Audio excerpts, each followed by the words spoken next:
The horn came first. Not a tap, not a warning, a long, flat blast that he held down with the heel of his hand, the way a man leans on a doorbell when he believes the world owes him an answer.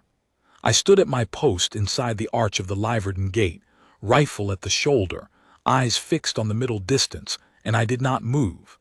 Behind that unmoving face, I can tell you exactly what I was thinking. I was thinking, you cannot honk a wall into stepping aside, and today you are going to learn that the hard way.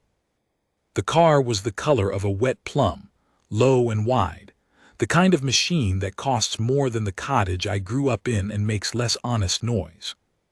It had nosed past the bollards, past the painted line that every soul in the city knows means stop, and now sat with its front bumper a hand's width from the iron of the inner gate. The gate I am sworn to hold, the gate that does not open for horns. The driver's window was down. A phone was clamped to a little arm on the dash, its red recording dot glowing like a tick on a dog.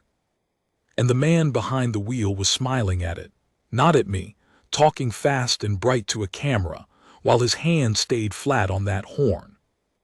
I had been a guardsman of the king's house for 11 years by then. I had stood through sleet that froze on the fur of the bearskin, through summer heat that turned the forecourt stone into a griddle, through tourists who pulled faces and waved sandwiches and counted, out loud, how many seconds it took to make me blink. None of them had ever moved me. That is not a boast. It is the whole of the job. The post is not mine to abandon for a sandwich or a face or a horn. The post is the king's, and I am only the man standing in it. So I watched him without watching him, the way you learn to do, taking in the whole scene through the narrow gate of my forward stare. Young, younger than me, though there was a hardness around his eyes that age alone doesn't put there. Expensive jacket, the collar turned up. Rings. A watch that flashed every time he gestured, and he gestured a great deal because the camera liked it.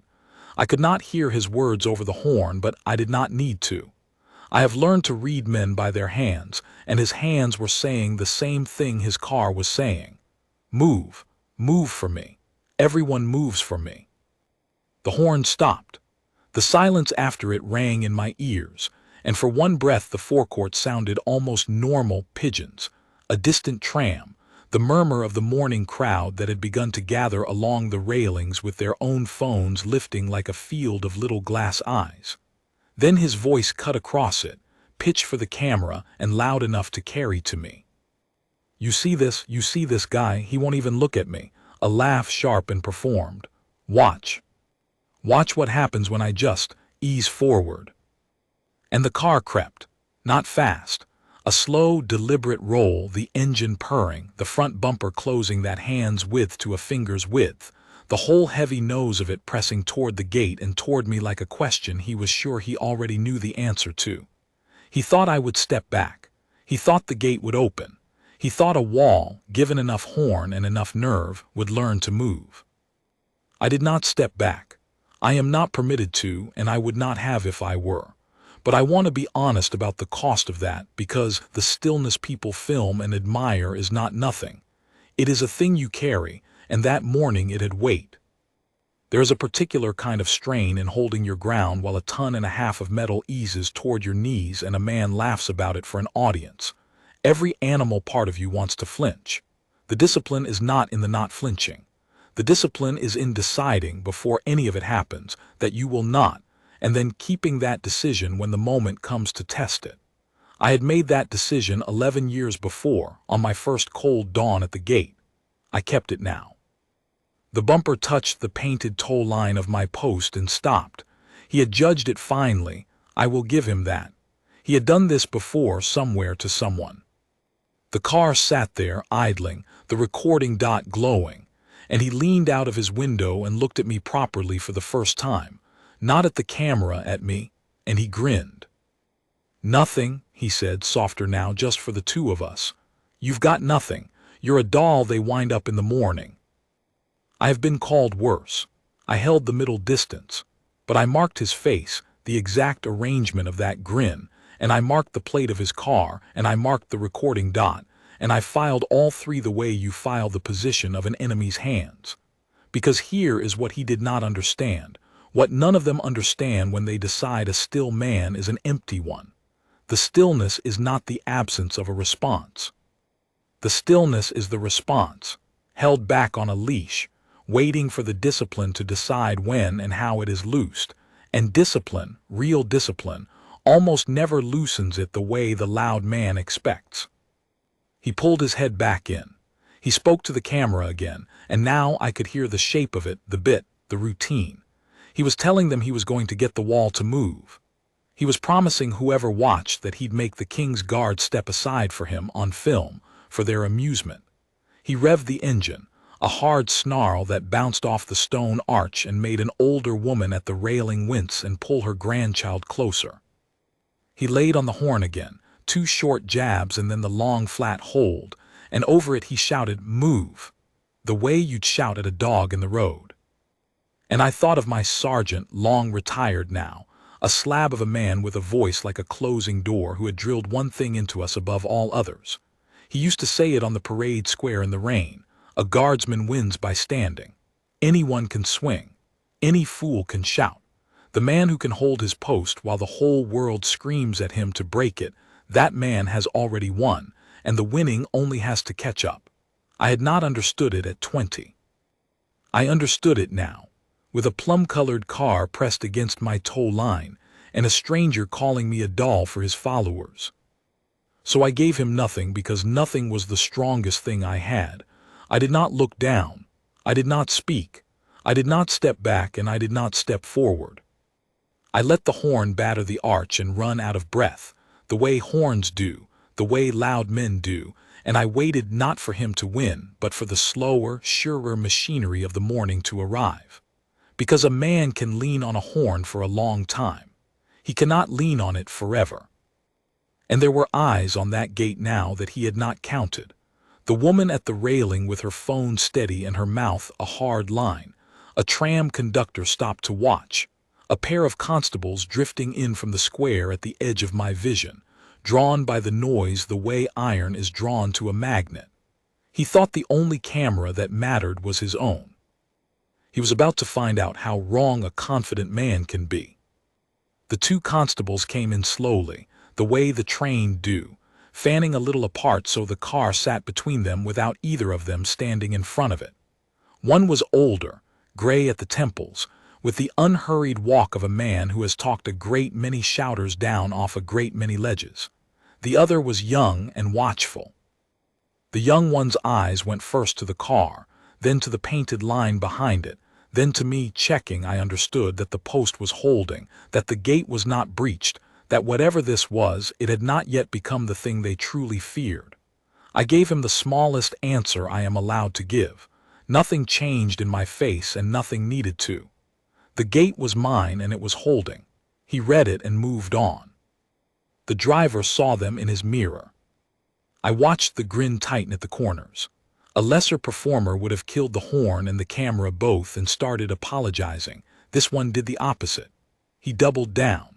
He swung his door open into the path of the older constable, who stepped around it without breaking stride, and he climbed half out, 1 foot still in the car, 1 hand on the roof, the other holding his phone now, turning it on the constables, on the gate, on me, narrating the whole time in that bright bark.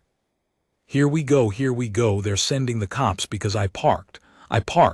Watch this. Watch them try to tell me what to do. Sir, the older constable said, just that. A flat, patient syllable. Back the vehicle behind the line, please. You're in a restricted approach. It's a public road. It stopped being a public road 40 feet back, where the signs are, where the bollards are, where you drove around them. Back it up. You back it up. A laugh for the camera. I'm filming. You know I'm filming, right? This goes out to 2 million people tonight. You want to be the cop who? I want you to back the vehicle behind the line. The same flat patience, not a hair louder. The older constable had done this before too. The difference between him and the driver was that he did not need an audience to keep his shape. Last time, I'll ask it nicely. And here the driver made his first real mistake, the one all the loud ones make eventually, because the loudness has hollowed out their judgment. Instead of backing up, he turned to me. He stepped toward my post, toward the KingsGuard, toward the gate, toward the one figure in the forecourt who had given him nothing and therefore, in his mind, the one he most needed to break, and he lifted the phone to my face close, the lens a foot from my eyes, and he said loud for everyone, This guy hasn't moved the whole time. Watch, I'm gonna make this statue move." And he raised his free hand and snapped his fingers in front of my eyes twice sharp. Hey, wake up, soldier. I will tell you what happened behind my face, because that is the only place anything was happening. My pulse did not change. I had had men spit near my boots and wave lit cigarettes and shout the names of women they imagined I'd want to hear. A snap of the fingers and a phone in my face was nothing new under the sun, but something did move in me, not my body, my mind. It sharpened, because a phone a foot from a guardsman's eyes is no longer a prank. It is a question of distance, and distance is the one thing my post is built to keep. He had crossed from nuisance into the narrow zone where my training stops being about patience and starts being about the gate. And he did not know, could not have known, talking to his camera, that the rules I live by had just shifted under his snapping fingers, and that the slack he'd been enjoying all morning had quietly run out. I did not strike his hand away. I want that understood, because the watching world sometimes wishes I would, and the wishing is exactly the trap. To swat the phone, to bark at him, to give him the reaction his whole performance was built to harvest, that would have handed him the video he came for. The guard who snaps is the guard who loses every time, because the snap is the story, and the story they want is always the same. The disciplined man broke. I would not be that story. I held the middle distance with his lens a foot from my nose and his fingers snapping and his voice braying, and I let the cost of it sit on me like the weight of the bearskin, familiar and bearable, and I said in my head to the sergeant who taught me, "Standing.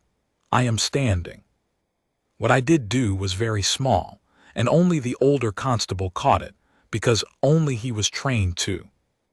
I shifted my eyes, just my eyes, not my head, a quarter inch toward the inner gate, toward the small brass call plate set into the stone where a guardsman's gaze, held a beat too long, is a signal we all know. It means, "This is past me now, bring the post its support." The older constable saw it. He gave a single short nod that was not for the driver and not for the crowd. Then he keyed the radio on his shoulder and spoke low and fast, and I heard only the cadence of it, the clipped, unbothered cadence of a man calling in the slow, sure machinery I had been waiting on. The driver heard the radio too. For the first time something flickered under his shine. "Who are you calling? Hey. Hey, who are you?" He pulled the phone back from my face finally and turned it on the older constable, and the bark climbed a half step toward something thinner. "You can't, I have a right to film. This is harassment. I'm gonna have your badge, you understand me. You know who my followers are." "I don't," the older constable said, "and in about 4 minutes neither will anyone else if you keep standing on the King's approach with your engine running." He nodded at the car. "That's a tow zone, son. Has been for 90 years. The sign's right behind your head." "It's a 40,000. The driver caught himself, swallowed the number, because even in his fog he heard how it would sound. He changed tack the way they do and pointed at me, his arm shaking just slightly now. "He started it. He's been provoking me, standing there, just standing there, glaring at me. You all saw it. He's been glaring at me this whole time." A laugh came from the railing. Not cruel, just true, the kind of laugh a crowd lets out when a man says something so backwards that the words fall over. I had not glared. I had not looked at him at all, not once, except the single moment he leaned out his window, and the woman with the steady phone had filmed every second of it and knew it, and the crowd knew it, and most importantly the lens on his own dashboard, still glowing, still recording, pointed the whole time at me and at him, knew it better than anyone. The man was building a case for an audience, and the audience already had the tape that hanged it. He felt the laugh land. I saw it go into him, And a man like that, when the crowd laughs at him instead of with him, does not get quiet. He gets reckless. He turned back to his car, yanked the door, dropped into the seat, and I understood, a half-second before his hand found it, exactly what he was reaching for. The gear stick. He was going to try the gate one more time, on film, with 3 witnesses in uniform and 200 at the rail. He was going to push his car against the King's Gate and dare the wall to move. And the wall had already decided what it would do. People think the discipline of a guardsman is about doing nothing. It is not. It is about knowing, to the inch and to the instant, the one small thing you are permitted to do, and doing only that and doing it perfectly. For 11 years my whole world had narrowed in moments like this to a single question. What does the post require? Not what would feel good, not what the crowd wants, not what the loud man deserves. What does the post require? And the post, with a car about to roll against the King's Gate, required exactly one movement from me, and it was not a strike. It was a step. I brought my right foot down hard and square onto the painted stone, 1 pace forward and 1 pace to the center, into the gap between the car's nose and the iron, and I brought my rifle off the shoulder and across my body to the present. The formal bar, the oldest message a guardsman has, older than the rifle itself, older than the gate. It says, without a word, without a threat, without an ounce of anger, this far and no farther. The post stands here. The post is occupied. You will have to go through the King's house to pass, and the King's house does not move for you. It is a salute and a wall in one gesture, and every man who has ever worn this uniform knows it in his spine. I heard the gasp go through the railing. 200 phones found me at once, and the driver, his hand on the gear stick, froze because for the whole morning I had been a doll, a statue, a wound-up toy, and now the doll had moved, and it had moved the way a closing gate moves, with no hurry and no doubt and no possibility of appeal. I was a yard closer to him than I had been. The rifle barred the space. My eyes, for the first and only time, came off the middle distance and onto his, and I held them there level, and I let him read in them the thing I had been holding behind my face all morning. Not rage, not contempt, just the plain, total certainty of a man who is not going to step back, has never once stepped back, and was raised by a slab of a sergeant to die before he steps back. The horn would not move me. The car would not move me. He had been honking at a wall, and now the wall had stepped into the light so he could see it for what it was. He took his hand off the gear stick. I want to be precise about this because the precision is the whole point. I never touched him. I never touched the car. I did not raise my voice because I did not use my voice at all. The most a guardsman is permitted, the most the post required, was that one step and that one bar of the rifle and that one level look, and it was enough, because it was never a contest of force. It was a contest of certainty, and against real certainty the loud man has nothing. His nerve was borrowed from his horn and his rings and his 2 million followers, and none of those were in the car with him now. What was in the car with him was the recording dot, glowing, taking down the moment he flinched first.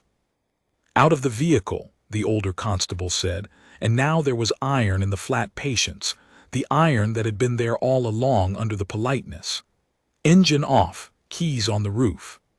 Now, son. And the driver, I watched it happen. The exact instant a man's whole performance collapses inward, looked at the barred rifle, and the level eyes, and the 2 constables, and the field of glass eyes at the rail, and he understood, all at once and far too late, that he had not made the statue move. He had made it speak, and what it said was the end of his mourning. He killed the engine. The forecourt went quiet, truly quiet, the horn's ghost finally gone out of the arch.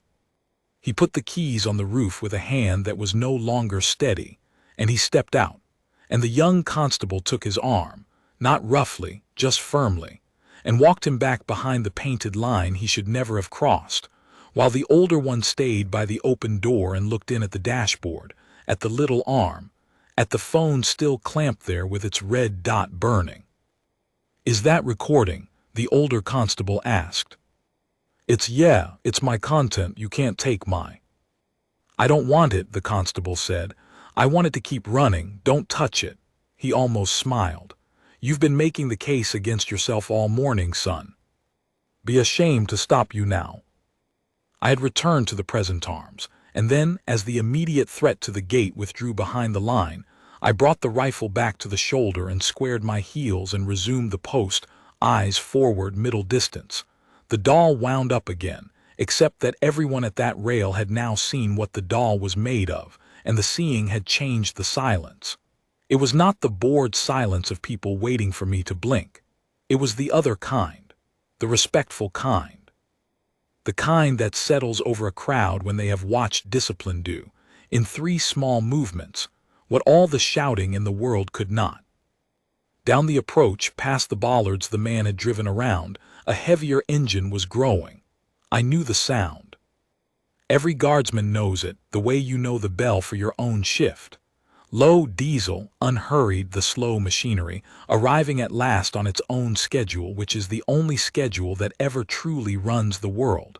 Not the horn's schedule, not the loud man's, the tow truck's. It came around the curve of the forecourt wall, amber light turning, a flatbed with the city crest on the door, driven by a man who had clearly seen 10,000 expensive cars parked where they should not be and was moved by none of them. He pulled up alongside the plum-colored machine, leaned out, took in the scene the constables, the man behind the line, the KingsGuard at the gate, and said, to no one in particular, in the bored voice of a man reading a parking sign aloud, "Restricted approach. Tow zone. This the one." "That's the one," the older constable said. "No," the driver said.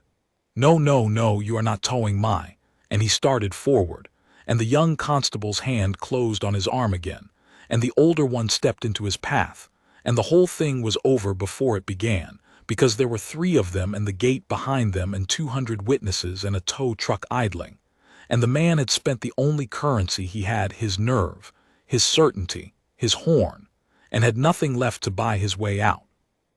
The flatbed tilted. The winch began to turn, with a slow ratcheting clack that I felt in the soles of my boots.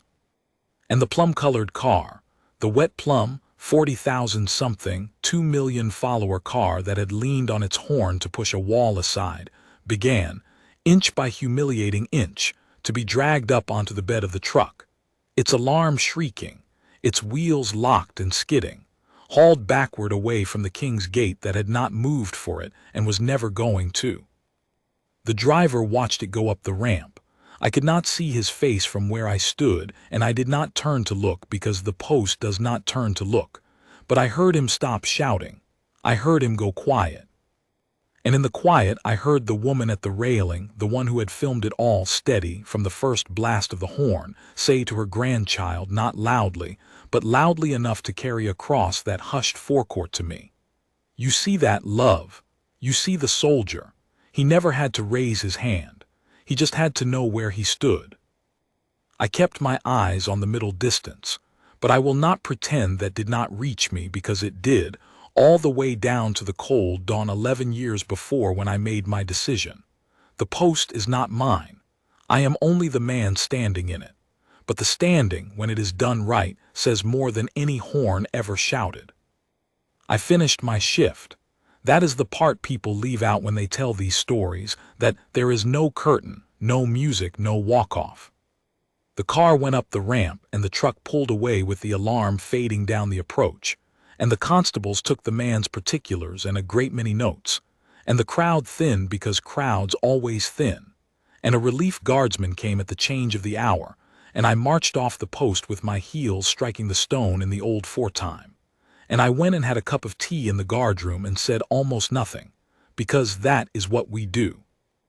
The doll, wound up that morning, ran down properly in the evening, the way it was built too. I did not think about the man with the horn. I thought about my boots and my tea and the cold I'd take again at dawn. I assumed I would never hear of him again. I was wrong about that, but not in the way you'd guess. It was the younger constable who told me, 3 days later, when our paths crossed at the side gate where the guardroom and the station share a wall. He was grinning, which was rare for him. "Your friend with the car," he said. "You hear what happened to his little film?" I had not. I do not watch such things. But he told me, and over the days that followed I heard the rest of it from the relief men and the gate sergeant and, once, from the woman at the railing herself, who came back a week later not to film anything but to stand quietly and watch the changing of the post, and who nodded to me as if we had served together, which, in a sense we both understood we had. This is what happened to his little film. He posted it that same night, the way he'd promised his 2 million, cut and scored, entitled to make himself the hero, the brave young man who stood up to the system, who wouldn't be pushed around, who tried to make the famous guard break and got hassled by the police for it. He posted his own footage, the dashboard camera and the phone, the very tapes the constable had told him to keep running. And here is the thing the loud man never learns until it is far too late. The camera does not take his side. The camera takes no one's side. It simply records, and what his cameras had recorded, for anyone with eyes, was a man driving around bollards he could plainly see, leaning on a horn at a war memorial gate, snapping his fingers in a sworn guardsman's face, calling that guardsman a doll and a statue and a wound-up toy, and then reaching for the gear stick to push a car against a 100-year-old gate while 3 officers told him to stop. He thought he was posting his triumph. He was posting the evidence. The first comments he might have liked. The flood that came after he did not. Because the woman at the railing had posted her footage too, steady and unedited and 12 minutes long, and hers showed the other angle, the angle he could not control, the angle that showed I had never once looked at him, never glared, never provoked, had stood through the whole of his performance like the stone of the arch itself, and moved exactly once at the end, when the post required it, and moved then with a discipline that made his shouting look like what it was. The 2 films went out side by side. People are not fools, not in the aggregate, not when you give them both angles. They watched his and they watched hers, and they saw a young man who had mistaken a sworn post for a prop and a disciplined man for an empty one, and they did the math, and the math did not come out the way he'd promised his 2 million it would. The video that was meant to make him famous made him known, which is a different thing, and a colder one. By the second day, his own followers were turning the clips back on him, freezing the frame where he snapped his fingers, the frame where his hand found the gear stick, the frame where the rifle came across and he froze. By the third day, the sponsors whose logos he'd been so careful to keep in shot, the watch, the jacket, the very car, were issuing the quiet, bloodless statements that men in offices issue when they want to be somewhere else. Regret, distance, a review of the relationship. The car, it turned out, had not even been his. It was on loan from a dealership for exactly this kind of content, and the dealership, watching its 40,000-something machine get winched onto a flatbed in front of 200 phones and the King's own gate, did not see content.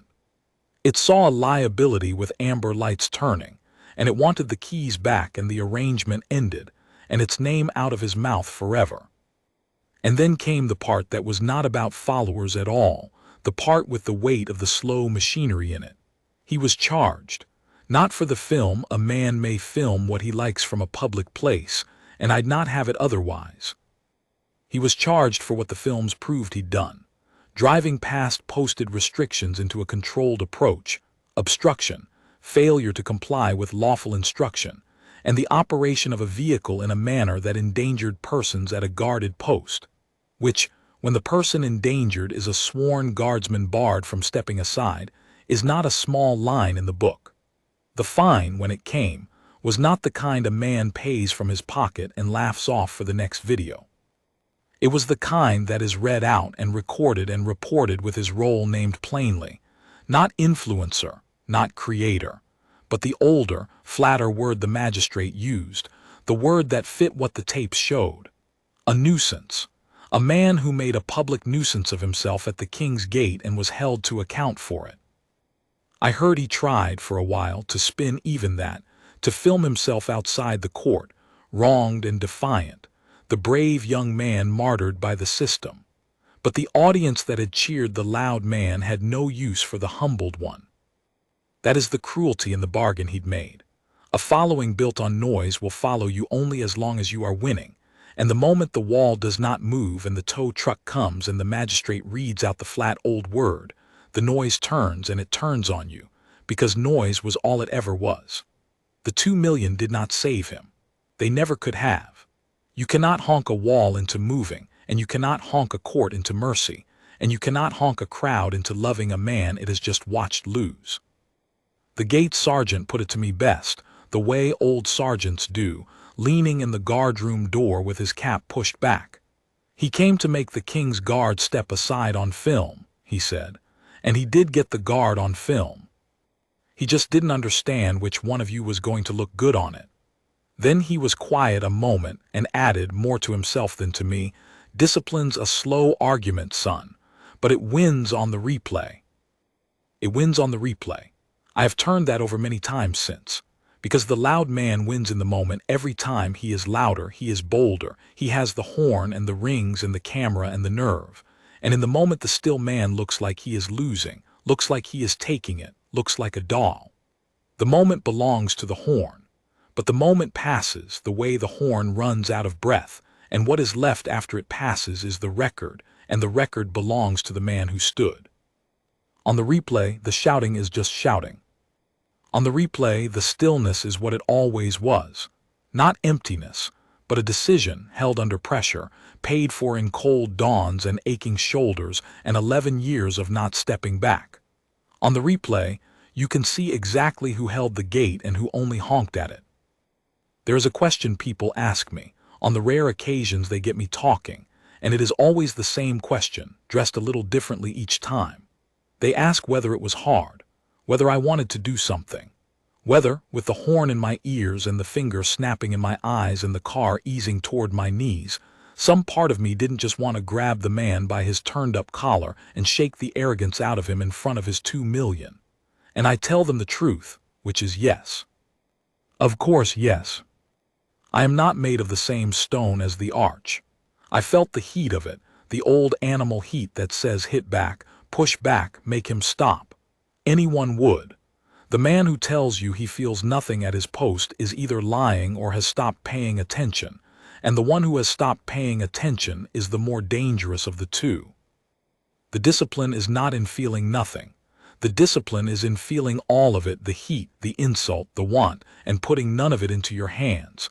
It is in keeping the want on its leash and asking over and over in the middle of the storm, what does the post require? And then doing only that. The post did not require me to grab his collar. It would have been satisfying.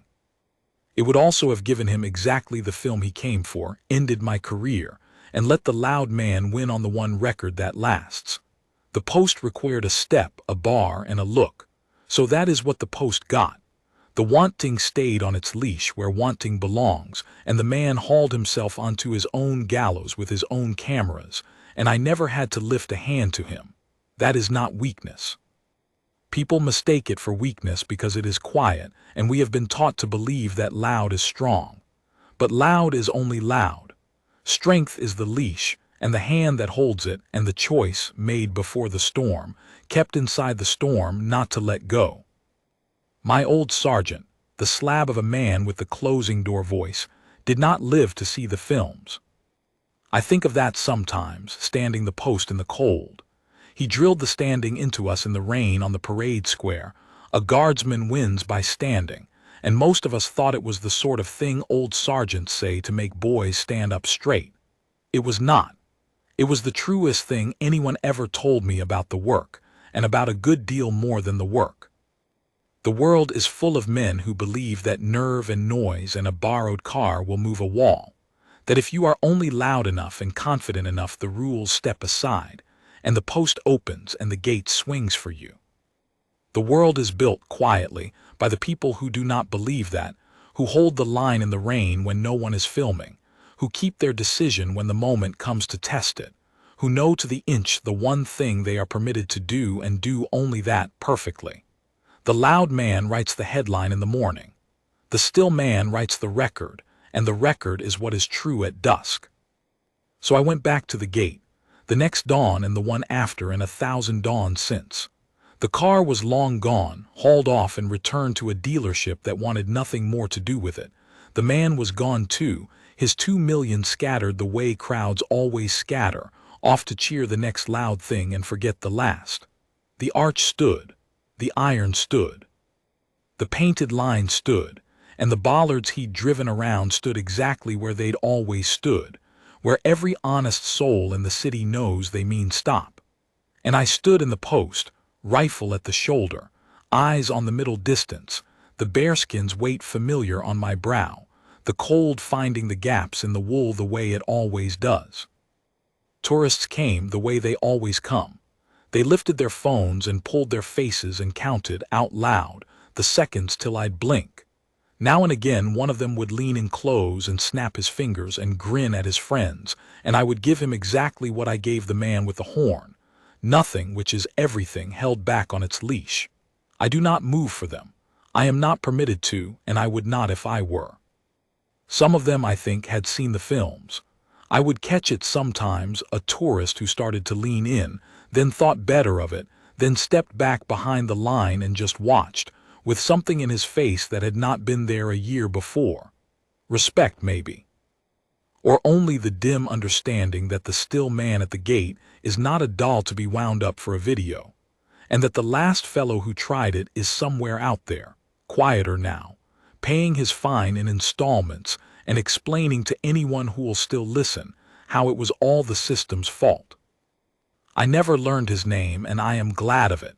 He was never the point. He was only the storm that came to the gate one morning, the way storms do, and broke against it, the way storms do, and blew on. The point was the gate. The point was the post.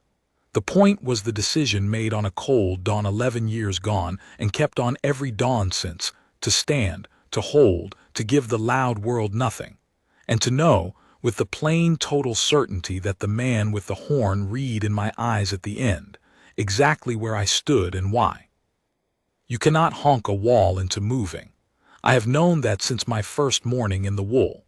The man with the wet plum car learned it in front of 2 million strangers, and a magistrate, and a tow truck, and a woman at the railing teaching it to her grandchild as a thing worth knowing. He came to make the statue move, and instead the statue taught him the oldest lesson the gate has to teach, that the proudest thing a man can do is sometimes only to stand still, square his heels, hold his post, and let the noise run out of breath against the certainty of someone who simply will not step aside. The relief came at the change of the hour. I marched off in the old fort time, heels striking the stone, and I left the gate to the next man, and the gate held, the way it always holds, the way it held that morning and will hold long after every horn that ever leaned on it has gone silent for good. That is the whole of the job, and it was enough. It has always been enough. A guardsman wins by standing. On the replay you can see that it is so.